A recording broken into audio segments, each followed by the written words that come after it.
Bonjour à tous et bienvenue dans ce Morning Bull Live. Nous sommes le 21 décembre 2023. Oui, il fait froid. Il fait très très froid ce matin chez moi. Je ne sais pas ce qui se passe. Bon, il faut savoir que le studio, là, c'est dans un sous-sol, dans une cave, donc il n'est pas non plus super chaud.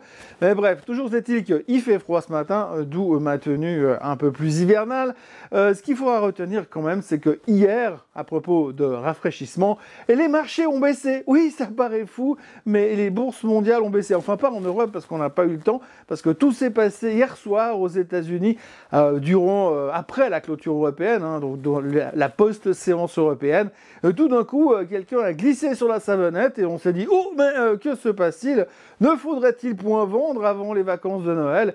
Et tout d'un coup, tout a décroché. Le chiffre qu'il faut retenir aujourd'hui, c'est 600 milliards.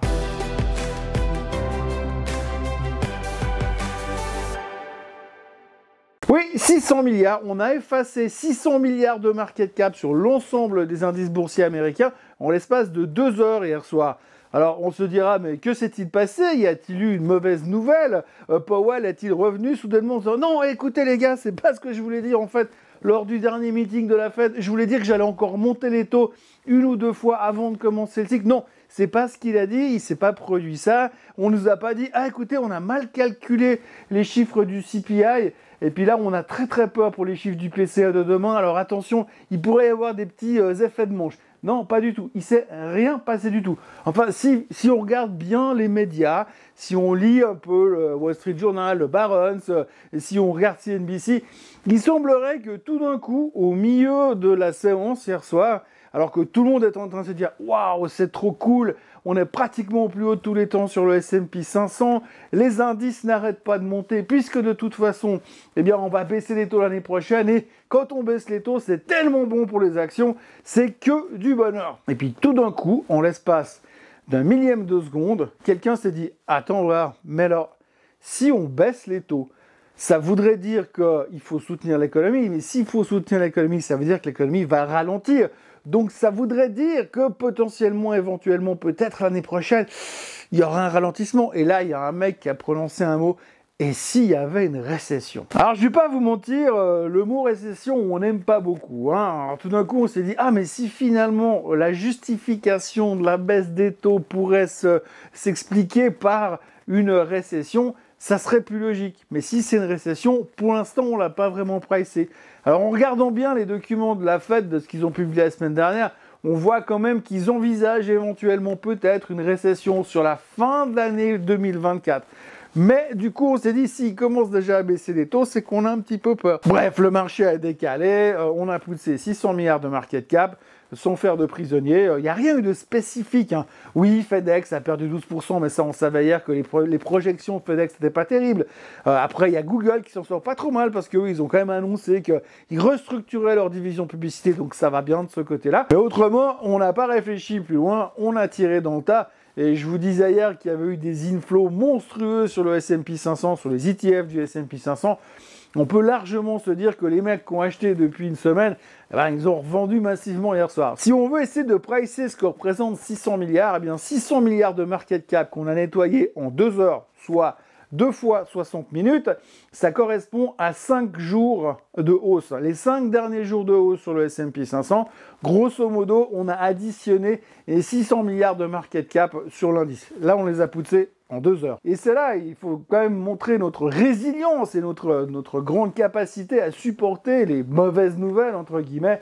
C'est que quand ce matin, vous lisez la presse, tout le monde se dit « Ouais, mais c'est normal, c'était juste une petite prise de profit comme ça, juste avant Noël. Il n'y a rien de spécifique, c'est juste que les gens, ils ont encaissé un peu de pognon pour aller faire des cadeaux demain.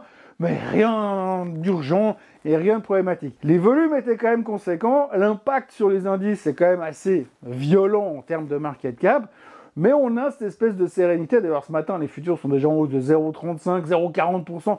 Tout le monde est en train de revenir. On se dit, ah, c'est une opportunité d'achat. C'est vrai, c'est un peu le cadeau de Noël de ceux qui n'ont pas réussi à rentrer avant. Puis qui disent, oh, mais j'ai pas assez d'actions dans mon portefeuille. Je pourrais en racheter maintenant pas loin du plus haut de tous les temps. Le marché me fait un signe, me dit, on baisse de 1,5%. C'est l'opportunité, c'est les soldes. C'est les soldes.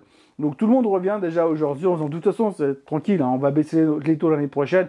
Après, on aura le temps de parler de récession. Mais on a quand même amené un petit peu ce concept de ralentissement économique et de récession dans le marché. Et ça a foutu un petit peu les jetons. Et c'est pour ça que hier soir, les États-Unis ont baissé de 1,47% sur le S&P 500, 1,5% sur le Nasdaq. Mais enfin bon, c'est pas grave, c'était juste une petite prise de conscience. Mais c'est intéressant quand même de voir qu'à l'intérieur de ce marché hyper confiant depuis des semaines, on commence à se dire ah oui, mais donc ça voudrait quand même induire qu'il y aurait un ralentissement économique. Alors oui, c'est vrai, il y aura probablement un ralentissement économique. S'il n'y a pas de ralentissement économique, la Fed n'aura pas forcément de raison de baisser les taux. Au contraire, il pourrait les garder un petit peu plus haut, enfin les garder haut encore un bon moment. D'ailleurs, il y a le patron de la Fed de Chicago qui a parlé hier en disant que pour eux, tant que les 2% d'inflation n'étaient pas encore atteints, il n'y avait pas de raison de commencer à parler de baisse des taux. Donc il faut encore y aller aux 2%. Hein. Selon comment on regarde, l'inflation elle est encore à 4% ou à 3,1% selon ce qu'on tient compte dans le panier de la ménagère. Mais donc on a encore un petit bout de chemin à faire. Puis comme on voit qu'on baisse à coût de 0,1-0,2%, peut-être que la baisse des taux elle ne sera pas aussi facile à obtenir le 1er janvier, comme certains sont déjà en train de parier dessus.